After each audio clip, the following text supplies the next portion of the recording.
Bismillah, alhamdulillah, wassalatu wassalam ala rasulillah wa ala alihi wa sahbihi wa man tabi'a sunnatahu ila yawmiddin. Assalamu alaikum wa rahmatullahi wa barakatuh. Welcome again to another episode of your weekly Islamic discussion chat show coming to you from Sharjah TV, part of Sharjah Media Corporation. I'm your host as always, Ismail Bullock, and you're joining us for another episode of Guest of the Week. And today I have a guest who is no stranger to the show, and we want to talk about something that is very important simply because it's something that we cannot avoid, it's something we all do, and it revolves around our speech, and that is preserving or being careful how we use our tongue or what kind of speech, what kind of things we say. Like I said, we all generally can speak, and we all speak every day, so it's very careful that we emphasize on what do we say and how do we say it. And to do that with me is Ustadh, brother Ayaz Housee. Assalamu alaikum. Assalamu alaikum wa barakatuh. Jazakallah khair for joining us. Barakallah feek. Now, as I mentioned to the users, I mean, we're doing it right now. We're speaking, aren't we? So speech, talking, which we do by the use of our tongue, of course, is something that all of us do, generally speaking, of course, unless there is an illness where you can't speak, but generally everybody speaks. So every day we are uttering words, every day we are discussing things, everywhere we are making statements. But it's very important as well, especially from an Islamic perspective, that we be careful what we say. And we know we've had other episodes in the past, and these are interlinked, but at the same time, topics of their own. We've had many episodes in the past, and we like to kind of refresh those kind of episodes anyway, where we've had episode over the years, from time to time, about good character. And we always say, you know, one of the most famous statements of the Prophet Muhammad, peace be upon him, is that one of the heaviest things on the scales on the Day of Judgment will be good character. Yeah. So you can see that's why we like to keep bringing it up, because the Prophet ﷺ himself emphasized the importance. And speech is one of the most important, if not the most important. If you look at the reality, and I'm sure you're going to go into more details, but the reality of many people's sins, many problems in society, many arguments, many destruction of family, society, relationships, and the list goes on, lies, slander, backbiting, which I'm sure you're going to emphasize on, all comes initially from speech. So you could say it is one of the most important parts of the character that needs to be good and shouldn't be bad. Yeah. بسم الله الرحمن الرحيم والصلاة والسلام على رسول الله وعلى آله وأصحابه ومن تبعهم بإحسان إلى يوم الدين أما بعد. First of all, جزاك الله خير for inviting me to the show. We ask Allah Azza wa Jal to make us benefit first, and those who are going to listen to us to benefit as well. For verily, you touched a very good point in the beginning about حسن الخلق and akhlaq, and definitely whatever you say, akhlaq, when we say about conduct, it's two things. It's physical conduct and your verbal conduct. For subhanallah, when the Prophet Muhammad sallallahu alaihi wasallam said, the nearest to me on Yawm al-Qiyamah are those who are, or those who used to have the best of conduct in the dunya. And the Prophet Muhammad sallallahu alaihi wasallam said, two things that put people in Jannah are husn al-khuluq and taqwa Allah Azza wa Jal. The thing that put people in Jannah, the thing that approaches people to Jannah, subhanallah, are the good conduct and the fear and the love of Allah Azza wa Jal. Ajib, when you look at it, subhanallah, Islam is spread around the world, subhanallah, by good conduct. The Prophet Muhammad sallallahu alaihi wasallam, the way he used to deal, the way he used to speak with the Muslims and the non-Muslims, that has been a big attraction to people entering into Islam. So you were right to say that this is one of the most important aspect in Islam that make people enter Jannah. In regards to the ni'mah of Allah that He has bestowed upon us, Ajib, Allah Azza wa Jalla says in the Quran, وَإِن تَعُدُّوا نِعْمَةَ اللَّهِ لَا تُحْصُوهَا. If ever you were to count the blessing of Allah Azza wa Jalla, you will not be able to. In another ayah, لن يحصوها. You will never ever be able to do that. For over here, it tells you that the ni'mah that Allah has bestowed upon us, sometimes we're not aware of it and we take it for granted. How do we be grateful to Allah Azza wa Jal for this ni'mah?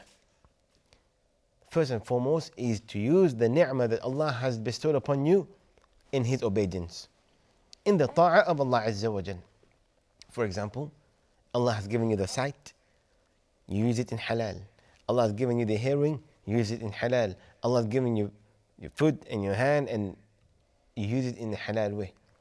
But what we want to speak about today is the most important part of our body that either bring us to Jannah or bring us to Jahannam. It is a limb in our body that every morning, all the limbs, the a'dha in our body, they address to the tongue. And then they say the tongue, istaqim, be steadfast and be firm. For verily if you are crooked, we're all going to be crooked. For verily if you are straight and firm, we are all going to be saved and straight and firm. Ala wahi lisan, for verily it is the tongue. The Prophet Muhammad sallallahu alaihi wasallam, because he knew the khatar of the lisan, the danger of the tongue, he told the Sahaba that man admanani, whoever guarantees me ما بين فخذيه وما بين فكيه أو لحييه, whoever guarantees me of whatever is between his mouth, his lips, or his 2 foot, which is the tongue and the private part, أضمنه الجنة, I guarantee him Jannah. And Nabi sallallahu alayhi wa sallam over here emphasized upon the tongue. That's actually quite a strong indication there that there are two things, and people can understand, the private parts, so that it makes sense. But so many people, they say, or they think that the tongue is something simple, but you can see the Prophet ﷺ emphasize these two things, which then show us that one of the most things that people can fall into sin-wise, or the worst of sins, can either be with the private parts or with the tongue. Subhanallah. So it's not something small, this whole thing about, talking about the tongue, what's the big deal? It's just words. No. This shows us. And on the flip side of that, what does that tell us? That hadith you mentioned, that if the Prophet ﷺ mentions, you guarantee me these two things, I'll guarantee you paradise, it means the opposite as well. If you don't guarantee that, you don't save yourself from those two aspects, the private parts and your tongue, what you say, then you're going on the other direction. It's so true. So it shows you the flip side of the seriousness of either the great reward or the great punishment for what you say with your tongue. It's very true. I mean, if you look at, we people would take it for granted. The tongue is the only part of the body that do not get tired. Your eyes get tired. Everything get tired. But the tongue, like we're not going to say the ears get tired, but the ears didn't move. Whatever move in your body gets tired. But the tongue never gets tired. You never said that my tongue is tired. But that tongue, the miracle of Allah Azza has made into that tongue, it doesn't get tired. So now you should know how to use it, either in the way of Allah Azza wa Jal or in the way of shaitan. How many house has been destroyed because of the tongue? How many wife and husband has been separated because of the tongue? How many brothers and sisters do not talk to each other because of the tongue? Why? Because they are not aware and they are not precaution whenever they speak about something. For verily, whatever it comes out your mouth, it cannot be returned back. That is why the Prophet Muhammad sallallahu alaihi wasallam told Sufyan al-Thaqafi, كف عن هذا. He even told Mu'adh ibn Jabal, كف عن هذا. امسك لسانك. So when Mu'adh came to the Prophet Muhammad sallallahu alaihi wasallam, said, Ya Rasulullah, tell me about an act that would get me near to Jannah. Subhanallah, the hadith is long. And at the end, the Prophet Muhammad sallallahu alaihi wasallam said, then hold of your tongue. Hold onto your tongue, Ya Mu'adh, and hold onto your tongue. For verily, the Prophet Muhammad sallallahu alaihi wasallam said, إن العبد لا يتكلم بالكلمة ما يتبين بها يزل بها في النار ما أبعد بين المشرق والمغرب. Someone, he may say a word. In another hadith, someone may say a word برضوان الله عز وجل, that pleases Allah Azza wa Jal. That word that he's saying, it may give him the highest part of Jannah. And he never actually thought of that. And the Prophet Muhammad continued, and a slave of Allah or someone, he may say a word that he was not aware of its danger. And that word, هذه الكلمة, it can drag him to Jahannam without him knowing. So now the tongue either brings you to Jannah, the tongue either brings you to Jahannam بلحظة واحدة, at one moment. At one moment, you can actually break ties of kinship with people. At one moment, a talaq can occur just because of the tongue. So, shaitan, he waits for you. Like if you just right there and he wants the word to fall off your tongue. Why? Because he knows that tongue can actually bring division amongst people. What does shaitan want? Sometimes people say, I would prefer to be physical abused than verbal abused. Because sometimes when you're physically abused, you feel that okay, you get the pain is gone. But when you are being verbally abused, when your heart has been harmed by that talk or speech, it doesn't go. It doesn't go. So this is how dangerous the thing is. Speaking ill about people. What are the things that we do? We fall into haram. We're going to speak about that. Let's speak about the good thing first. The tongue is what the Prophet Muhammad ﷺ said, ما يلفظ من قول إلا لديه رقيب عتيد. Sorry, this is an ayah. Yeah. Allah says, Surah Qaf, ما يلفظ من قول إلا لديه رقيب عتيد. There is nothing what you utter except that there is one of the angels ready to write it down. Good and bad. When it is said that make your tongue wet in the dhikr of Allah Azza wa Jal, this means that it is a path for you to enter Jannah. Whatever you do, whatever you say, this is what's going to come out your mouth before you pass away. Whatever you used to utter is going to come out your mouth before you pass away. And you imagine, you say Subhanallah, Alhamdulillah, La ilaha illallah, and you speak the truth.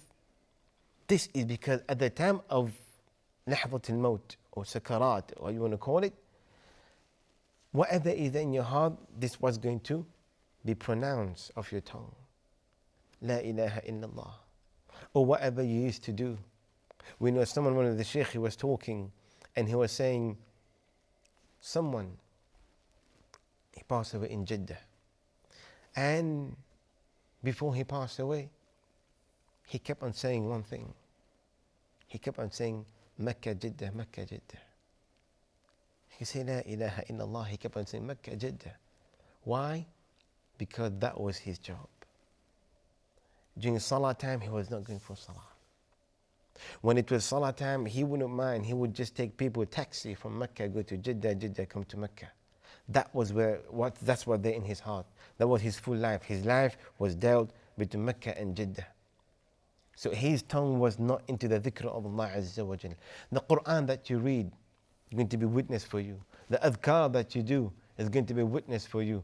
The nasiha that you give people, the good advice that you give people is going to be written for you. So whatever you do with this tongue is going to be either a witness for you or against you Yawm al-Qiyamah. On that point, we'll just go for a short break. Please join us, inshallah, after this short break.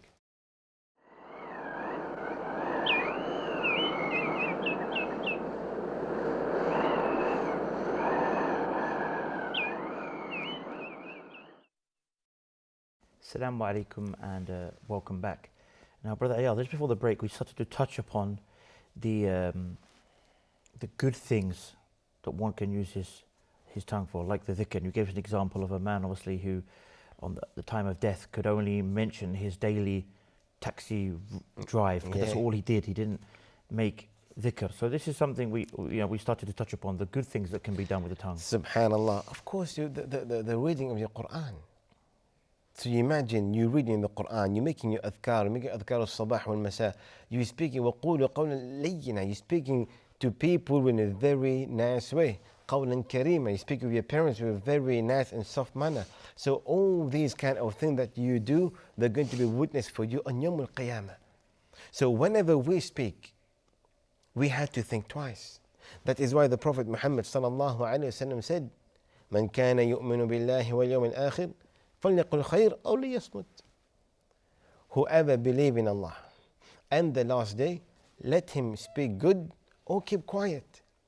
So now, how many times we see when we sit in the majlis? We sit in the majlis with friends and everything. If there's no ghiba or namima or any kind of, people don't enjoy it. You see people coming, speaking about Muhammad, speaking about Zaynab, about Fatima. This is how they feel. They enhance the majlis with ghiba. So we people, we have to know what to talk and what not to talk. Even when it comes between the spouses, between our parents. Sometimes we might just say a word in regards to the mother of your wives. You might just a simple word. And then subhanallah, you find out that this word has hurt your wife and has become a big deal. So that is why whenever we talk, we had to be very, very cautious, because the lisan is something that either it brings harmony, peace and love, or it brings halak, it brings destruction. So this is in regards to the good. Of course, قولا كريما وقال معروفا, good talk, giving nasiha to people, and always enjoining the good and forbidding the evil with your tongue, teaching people. So this is one of the way of thanking Allah Azza wa Jal of your tongue. One of the early predecessors, subhanallah, he was sick and his 2 feet had to be amputated. Subhanallah, look how they used to be thankful of Allah Azza wa Jal. One of them, his foot has to be amputated. When they cut the foot, he made dua to Allah Azza wa Jal. He said, Ya Allah, for verily you gave me 2 feet, and you took one of them and you left one for me. Another one took 2. He said, Ya Allah, for verily you took my 2 feet, but you have left the tongue so that I can make your adhkar, Ya Allah. I can read the Quran, Ya Allah. For verily they will believe that if ever I will not be able to talk. How many people? Yes, they're not able to talk. If ever we will not be able to talk, how would we say Allahu Akbar? How would we advise people? How would we make the adhkar and read the Quran? We have been very hard. We're not able to do that. So for us to thank Allah Azza wa Jal for our lisan, for our tongue, is to use it in the way of Allah subhanahu wa ta'ala. Something that came to mind is that shows you that the tongue can even determine your status with Allah, is the hadith that talks about the person who speaks the truth, and he continues to speak the truth until he is written with Allah as being one of the truthful. And then on the other side, a man who keeps lying. And we see that as and maybe all of us to some extent sometimes fall into this, where we tell these kind of little reality are lies to make people laugh, like these jokes. And unfortunately, sometimes it becomes a habit for many. But it's also an issue, like if you're someone who keeps lying, then the hadith also mentions that a man, he will continue to lie until he is written with Allah as a liar. Subhanallah. So look at the one who's always being truthful, he could reach the status of being one of the truthful people with Allah. And the other guy who keeps on lying, he could get the status with Allah that he is a liar.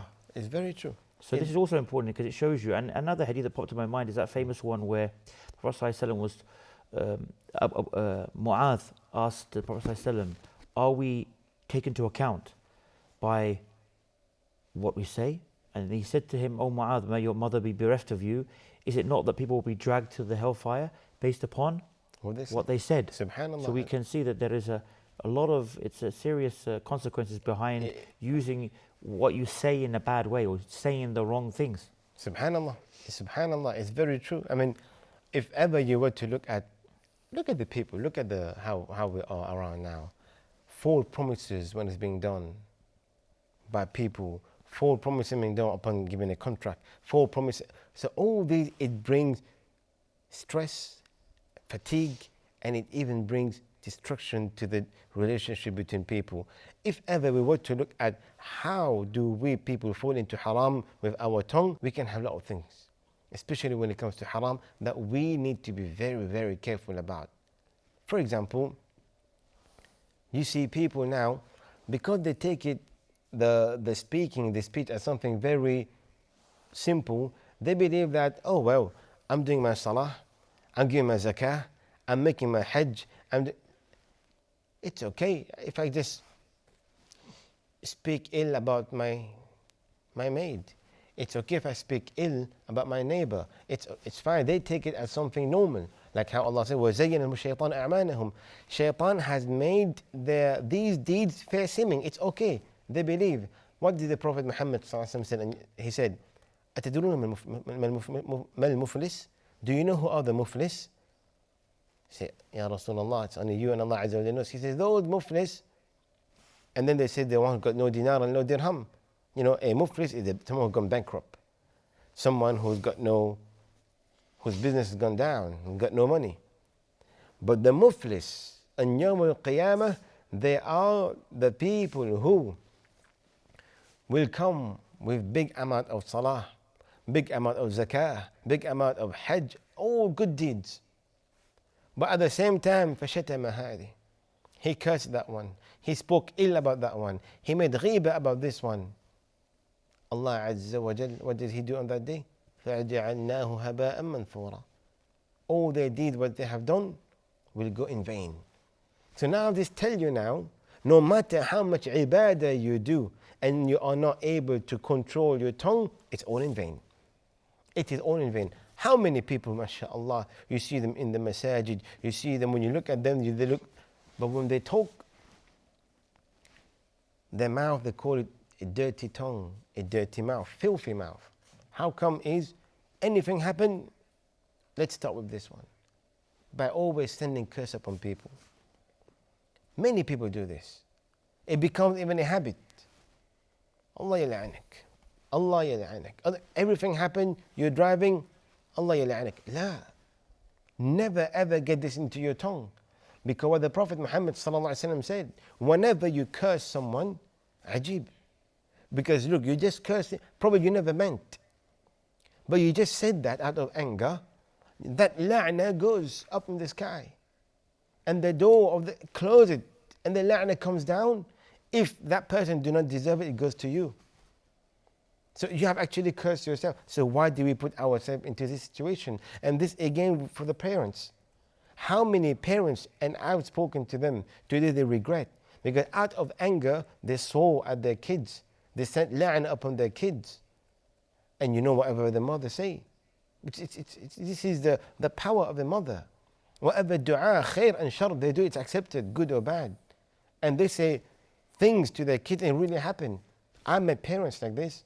They're like, subhanAllah, I never meant it, but it just happened. I said, this is your lisan, this is the mu'jiza, this is what Allah has given you. You say, you make dua for your kids, it's going to happen.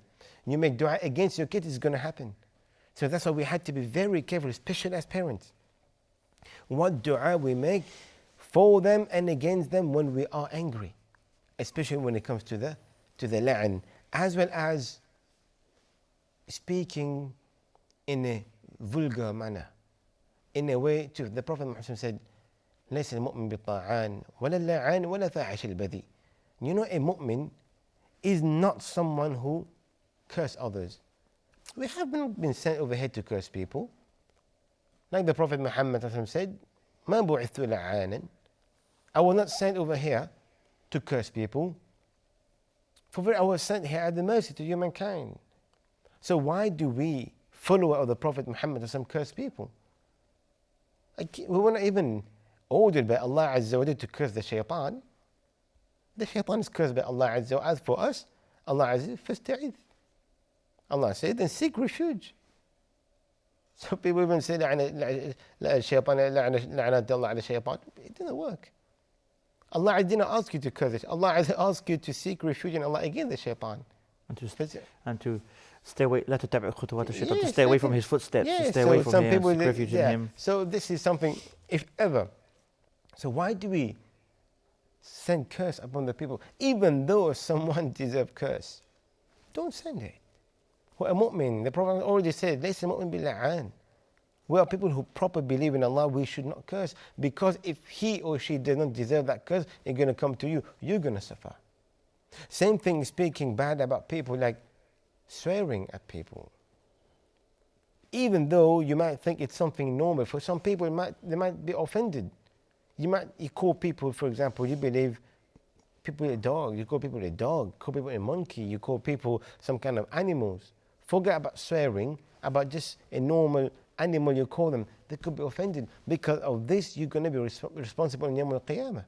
Because of this, he sees you as, because your language, it determines you how you are in the eyes of Allah and your honor. If someone comes to you and then you see him in the masjid, or you see him, he has, mashallah, a very good look, but when he speaks to you, he's vulgar. When he speaks to you, you see his language is very not respectful. So you know what kind of people he is. Your speech determines how honorable you are in the eyes of Allah and in the eyes of your society. So speech is something very, very important. As well as ghibah. Like how we spoke in the beginning, and you mentioned it as well, that people are not aware the danger of the tongue when it comes to ghibah. Even Hassan al-Basri rahimahullah, whenever he heard that someone would backbite over him, what he would do, he would take a plate of dates and send it to them. And then he would say, thank you, he would say, for verily, you have given me your good deeds. And I do not have much good deeds to give you, so accept these dates for me. Which means that anyone whom you backbite, on Yawm al-Qiyamah, that person is going to take your good deeds. All your good deeds are going to go to that person. And this is the hadith of the Prophet ﷺ. And Allah says, وَلَا يَغْتَبْ بَعْضُكُمْ بَعْضًا. And then do not backbite anyone. If there's no benefit to it, do not backbite. But the problem now is, shaitan make it tasty. You know, when you speak about someone, then the other person like, is it true? So he starts saying, wow, oh, I never knew he was like this. So he starts this kind of conversation so you can continue. So these are التعاون على الإثم والعدوان. So whenever someone starts speaking ill about someone in a gathering, we stop them. This is the jihad. Yeah, and this has become so prevalent now, what with internet and different social media platforms. So many fakes, as they say, fake news, fake stories, rumors, they come out and they get spread all over the telephone applications, and then we find out like a week later that this is a completely made up story. Subhanallah. People spread it like wildfire. It's so Whereas true. before it couldn't do that. Before it would be maybe secluded. If it didn't go in a newspaper, it would just be amongst a small group of people, Yeah. or a particular neighborhood. Very true. Now it goes across, someone says something in some small town somewhere across the other side of the world, but it spreads all over the internet and all over the world. No. And then we realize later that was not true. not true. It's yeah, exactly what you're saying.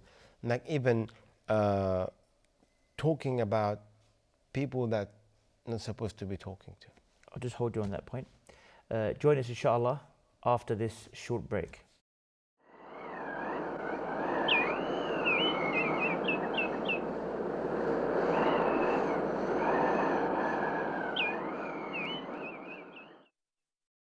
Assalamu alaikum and welcome back. Now obviously before the break we touched on backbiting, and then what, you know, we think about backbiting, it then leads you on to things like gossiping and slander. And obviously we know, based upon the Prophet Muhammad, peace be upon him, when he mentioned that backbiting is talking about your brother when he's not there. And then they said, and what if what we talk about, oh Rasulullah, he has this. He said, if he has it, then you have backbited him. But if he doesn't have it, and you've lied, then this is buhtan, this is like slander. Yeah. So this is another big issue, and it kind of connects to what I said before the break, how we see these rumors come. So we know that this buhtan and this namima, this gossiping, is also a very, very big problem. But it's also, we find a hadith and we find teachings that show us the seriousness of being a namam, someone who spreads gossip around, or someone who slanders. So this is a big problem that we see so prevalent all over the place now. Very true. And Nabi Sallallahu said, "La yadkhul jannah namam." The one who slander others will not enter Jannah, because all go back from your tongue. Whatever your tongue does, subhanallah. And one other thing that's related to this one is when you see people opening the sins of others. You've seen what he did? You know, they disclose, which means that they open the sins of others. You know, Allah Azza wa Jalla, one of his name is As-Sittir, which means the one, literally means to cover, which means the one that cover you with his mercy, the one that cover you with his forgiveness, and the one that cover your sins. This is what it means. So Allah Azza wa Jalla, he covered the sin of his ibad. And the Prophet Muhammad said, the worst of people are those people who commit a sin during the night, and Allah Azza wa Jalla covered that sin, and during the day that person goes out and tell people, I committed such and such in the night. That is someone who is opening his sin. But now what about the people who, when they sit in a majlis, the only thing what they do is they dishonor their Muslim brothers or sisters. They forgot that the one who says La ilaha illallah, their wealth, their blood and their honor are haram upon us. We cannot take their blood, we cannot take their wealth, and we cannot take their honor. By opening the sin of someone, you're disgracing someone, degrading someone, and you're taking his honor away from him. What benefit is there when I go and tell someone that Muhammad is a zani, or Muhammad is an adulterer, Muhammad is a drug dealer? If it does not have any maslahah, any benefit for the society, we are meant to cover the sin of others. And the Prophet Muhammad sallallahu alaihi wasallam said, "Man satara musliman, satara Allah fi dunya wal akhirah." Whoever covers the sin of someone, Allah Azza wa Jalla will cover his sin in this dunya and the akhirah. So why do we take pride in sitting and telling people, hey, you know what Fatima did yesterday? Or you know what she told you? You know what she... It could be 50% lie, 50% true. What you want to do is to put someone down. If you want to do that, you're doing it to someone, it shows that you're telling people that you're better than that person, you're better than him, and you want to put that person down. In Islam, this is totally forbidden. We are here to honor the place and our Muslim brothers. Honor them, honor their rank in the eyes of people and even the eyes of Allah subhanahu wa ta'ala. So we need to hide the sin. There's no point just sit and talk unless it is going to be a benefit for the society. There's no problem you go to the policeman, you say, forbear my neighbor whose name is Muhammad, he's a drug dealer, so that you can actually benefit the society. Or my neighbor whose name is Khalid, he's a drunkard. In the night he comes, he beat people up. So this one you can. But to speak about people's fault without any benefit, it is haram. It is not allowed in the religion of Islam. We are asked to honor our Muslim brothers and sisters, as well as, like how we mentioned in the beginning, because of our tongue, brothers and sisters are not talking to each other. Husband and wife divorced. Parents and kids are not talking to each other. People are being terminated. People are being killed. People are behind bars. Why? Because they could not control their tongue. There's something called khusumat. Something that al-khasam, it means dispute. The Prophet Muhammad sallallahu alaihi wasallam said in Sahih Muslim, "Abghadu al-rijal in Allah alaj al-khasam." The most hated people in the eyes of Allah Azza wa Jal are those who like to dispute. Every time they like to dispute. You tell them, brother, this is red, he will dispute with, no, this is pink. Brother, this is green, he will come and say, no, this is a different color. Why? They always like their idea and opinion to be on top, and this always result into a dispute, and this is what shaitan waits for. So disputing in Islam is something detestable in the eyes of Allah Azza wa Jal, and if it leads to what shaitan wants, of course definitely comes haram. So that is why we need to know when any kind of conversation is leading towards a dispute, what we need to do is either we keep quiet or we stay away from that majlis. Because when you're speaking to someone, you start to dispute. You dispute with your tongue. And sometimes you might cut relationship with someone, not because of physical contact, it's all because of verbal. So whenever we're speaking to anyone, first and foremost our parents, secondly our wives, our kids and our people around, if ever, let's say between us and our wives, we feel that the dispute or we're discussing about something is turning into a dispute where you want to know, you want to show that you're on the right, she's getting defensive, as someone who wants and who's clever enough, who knows that it's time for me to أمسك لساني. أمسك لسانك, keep your tongue, hold it, keep quiet, leave that majlis, let shaitan go, and then later you come back to it and speak to it in the best of manners, because this is what shaitan waits for. Never get defensive when you know it's going to get into a dispute. Not just that, we know that from the hadith that talks about that the Prophet ﷺ promised a place in Jannah, on the outskirts of Jannah, for the one who gives up an argument even though he knows that he's the right one. Exactly, subhanallah. subhanallah. So like this, he realizes that this is going nowhere, it's going to get worse and worse and worse.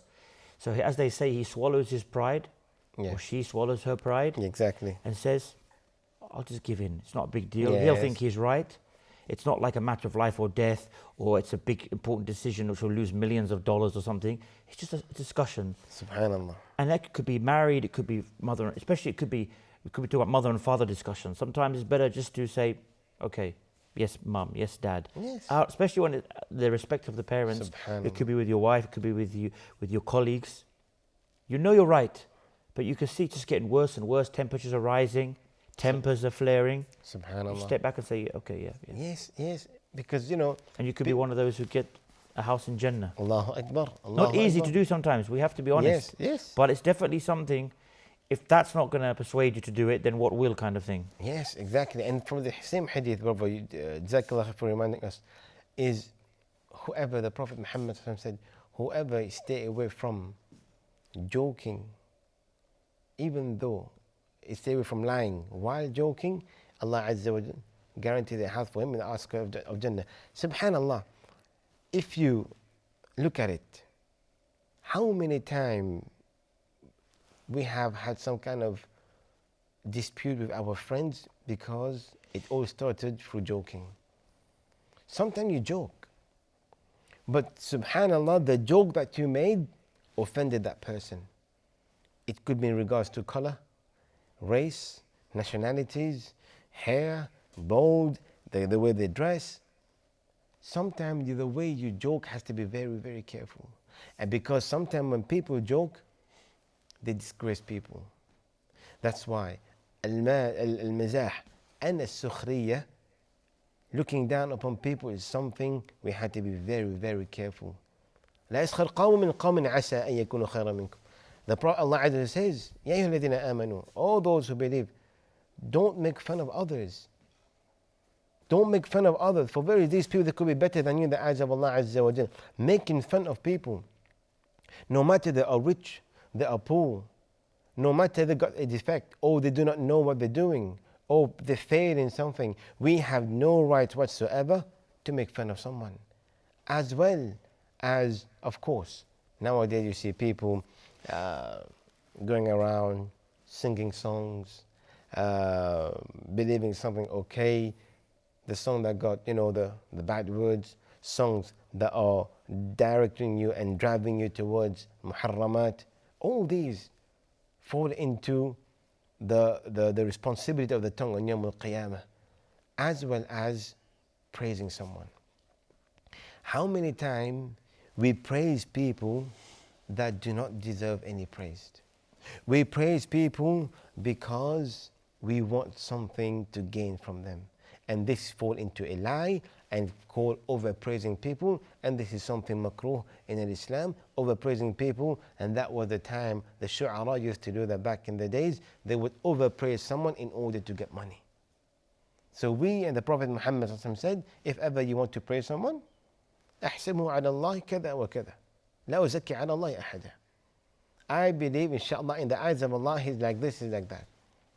Everything in the hand of Allah subhanahu wa ta'ala. So overpraising someone as well in order to gain something, this is something disliked in the religion of Islam. And all these that we spoke about, when you think about them, it is since you wake up in the morning until you go to bed, it's all about your tongue. It's all about your tongue. You could be sleeping, saying something good or saying something bad. You could be driving, saying something good or saying something bad. This is about the tongue, because whatever you do, this is what's going to be created in your heart, and before you pass away, this is what's going to reflect on your tongue, where we say either La ilaha illallah, or how many people we know that has refused to say La ilaha illallah. Subhanallah. So I think, we probably have like a couple of minutes left, but I think this is something that many people suffer from, and I think it's something that in reality we've given some very good tips in this episode on. We've given some very good hadith on the seriousness and the consequences of not using your tongue in the right way. We've obviously touched upon some of the punishments or some of the bad things that could face people if they don't use their tongue correctly. We've also mentioned some of the rewards and some of the good things. Yeah. So I think in the last minute or so of this episode, I think what I would like to leave the viewers with really is that if we look at these ahadith of all the goodness and reward that we can get from using our tongue in the right way and what we say, and then we can see all of the punishment and bad statuses that we could reach with Allah, then we should definitely want to avoid those things that we fall into, such as the joking when you're lying, such as the backbiting, such as the spreading rumors, such as all these kind of gossip and stuff that people love to get into. People even buy magazines and subscribe to websites just to see the latest gossip. We should then look at it and say to ourselves, you know what? It's not worth it. Someone is always argumentative. Let me stop being argumentative and be one of those people who may get one of those houses in the middle of Jannah, within Jannah. So that's what I really want to leave the viewers with. And I, Jazakallah khair for coming on. Barakallahu feek. And may Allah reward you all for tuning in. And like I said, let's take these advices to myself first of all and to all of you and try and implement these. And remember that verse that we mentioned at the beginning in Surah Qaf, that not a single word is uttered except that it is written down by those who are watching. And with that, I leave you all, inshallah, as always, with the greetings of Islam, the greetings of peace. And until next time, by the permission of Allah, Assalamu alaikum wa rahmatullahi wa barakatuh.